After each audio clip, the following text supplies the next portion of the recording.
relatos de um padre exorcista. Será que os mortos sabem que estão mortos? Na vila de Bom Jesus dos Peregrinos, no estado de Goiás, morava uma família de grileiros de terra muito antiga e até o ano de 1967 já havia expropriado mais de 100 famílias de pequenos agricultores que no estado residia. Não demonstravam qualquer sentimento de compaixão.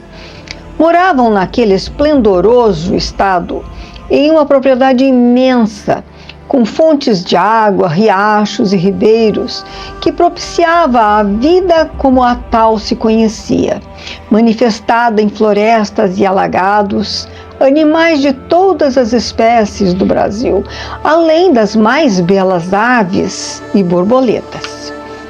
Era neste paraíso que o próprio demônio e seus serviçais se regalavam. Subjugavam uma grande família que dessa subjugação não tinha consciência. Matavam homens como matavam insetos. O neto mais novo, também chamado Miguel, do poderoso e temeroso velho Miguel de Goiás, herdou de sua estirpe o próprio instinto que animou o avô, a maldade. A semelhança entre eles era assombrosa e até o tom de sua voz causava espanto em quem, por infelicidade, cruzasse os seus caminhos ou viesse a conhecer alguns dos membros daquela horda. Mas, infelizmente, o destino traçou um tempo de vida razoavelmente curto e dolorido para o neto. Muitos de seus parentes consanguíneos perderam as suas vidas nas lutas contra os pequenos proprietários de terra, mas também morriam com as infecções causadas pelos vírus proliferados pelos mosquitos das florestas, picadas de cobras ou na boca de um animal faminto. Mas quanto mais indivíduos morriam, logicamente, ao seu devido tempo, mais o mal agia sobre os sobreviventes daquela herdade, sem que disso tivessem consciência, pois ficavam cada vez mais cruéis. Certa vez, por desgraça, um padre pertencente a uma missão sanitarista da ordem jesuíta, que se estabelecera no estado de Goiás e que acidentalmente entrou nos domínios do velho Miguel, viu a pior cena de toda a sua vida de religioso sertanista. O clérigo, homem estudioso dos fenômenos naturais, era exorcista. Estava ele a cavalo, trotando em marcha lenta sobre um suave relevo, quando observou um lago com muitos corpos boiando, varados a pau. A brisa da campina carregava um forte odor da morte dos insepultos.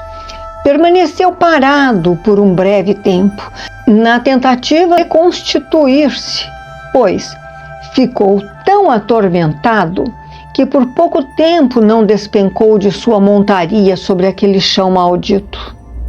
Aos poucos foi recobrando os sentidos, mas em seguida teve outro impacto mais tormentoso do que o que já presenciara. Viu nitidamente aqueles homens mortos varados a paus, saindo daquele charco e caminhando em direção à casa do fazendeiro. O sol já havia se retirado e a escuridão se apresentava pelo horizonte afora. Aqueles espectros se misturavam com uma outra formação que vinha do ocaso, caminhando lentamente, como se levassem sobre si mesmos o peso da vindita, e ao se juntarem, grande foi o número dos injustiçados exterminados, que não sabiam que estavam mortos e sem que o valente endemoniado percebesse, invadiram a casa grande, entrando pelas paredes, pelas portas e janelas cerradas, em virtude da penumbra da noite, e acometeram impiedosamente os habitantes, que gritavam desesperadamente sem saberem o que lhes estava acontecendo. Miguel Neto foi o primeiro que suportou as dores dos que lhe precederam. Quando terminaram a vingança, o silêncio reinou pelos ares. Quando a mãe da lua rasgou o véu da silente escuridão e, ao se afastarem, deixaram para trás corpos intactos de homens, mulheres de idade avançada, adultos, jovens e crianças. O padre, que a tudo observara, narrou os fatos e remeteu-os à Santa Sé, como testemunho fiel dos poderes inerentes ao sobrenatural, e o seu relato foi aceito pelos superiores, dado a sua ilibada conduta e grande conhecimento. Às 10 horas daquele domingo, consagrado às festividades do Dia de Reis, a família mais antiga de moradores do vilarejo de Bom Jesus dos Peregrinos, no interior de Goiás, recebeu a triste notícia de que Dona Joaquina fora encontrada morta em sua casa. Josefina, sua filha mais velha, encarregou-se de avisar aos outros parentes que residiam no vilarejo e se dirigiram para o necrotério local. Em razão dos vizinhos a haverem-na encontrado sem vida, sentada no pequeno sofá da sala de televisão, seu corpo foi levado ao IML, a fim de que fosse declarada a causa mortis e liberar o corpo para o velório. Os familiares e amigos desejavam saber os fatos que levaram a Santa Benzedeira, como era carinhosamente chamada, ao óbito, pois não era de idade avançada e sempre muito ativa, dedicada à sua fé, a si mesma e a todos dos vilarejos, não se importando muito com os enfrentamentos que o curso da existência apresenta normalmente aos que agem em prol de uma comunidade, como ela sempre agiu.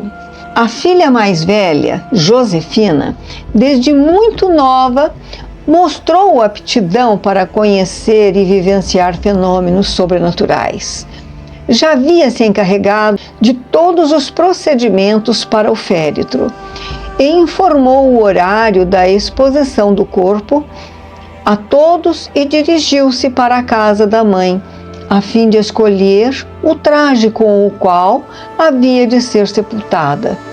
E, ao entrar em sua casa, viu a mãe sentada à mesa da cozinha, como de costume.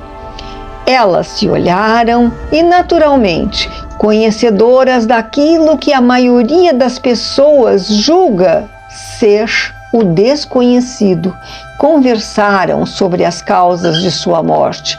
E Dona Joaquina disse à filha: "Esta minha transformação não ocorreu por doença física, mas sim por um atentado à minha integridade física." "Mas quem cometeu este crime, mamãe?" "Foi o Miguel Neto, que não se conformou quando compramos esta casa, que ele julgava ser mais uma de suas propriedades." "Mas que espírito infeliz!" exclamou Josefina.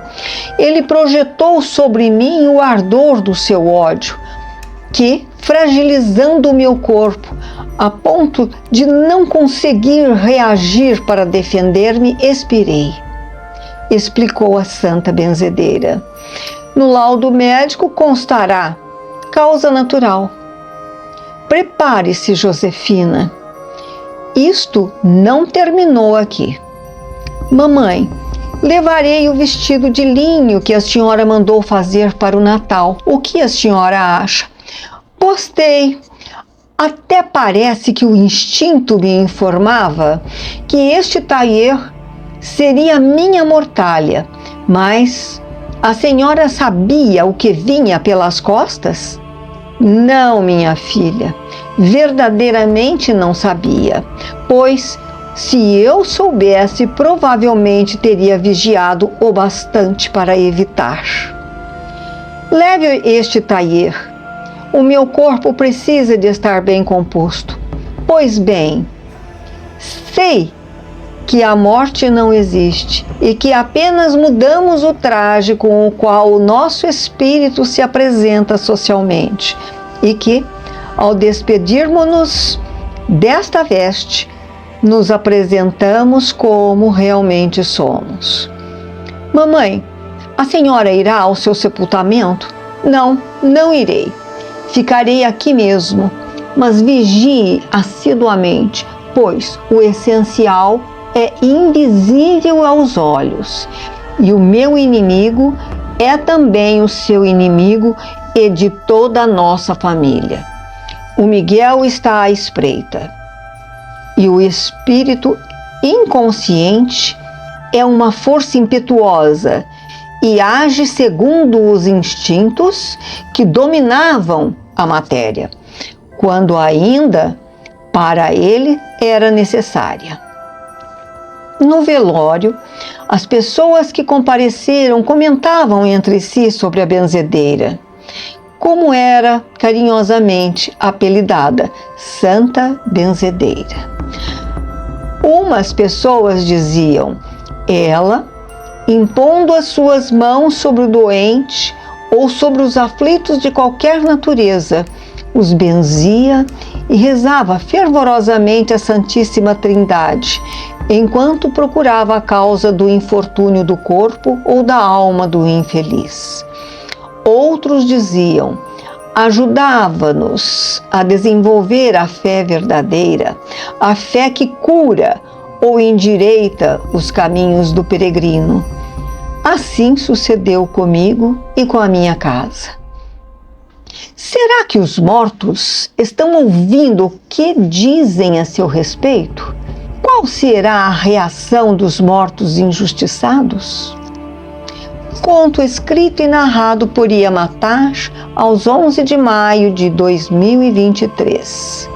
Caríssimos ouvintes, se apreciaram este singelo trabalho literário, conceda-me o seu like.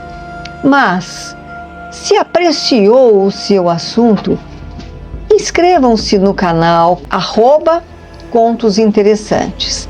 Atenciosamente e até breve. Yamatar.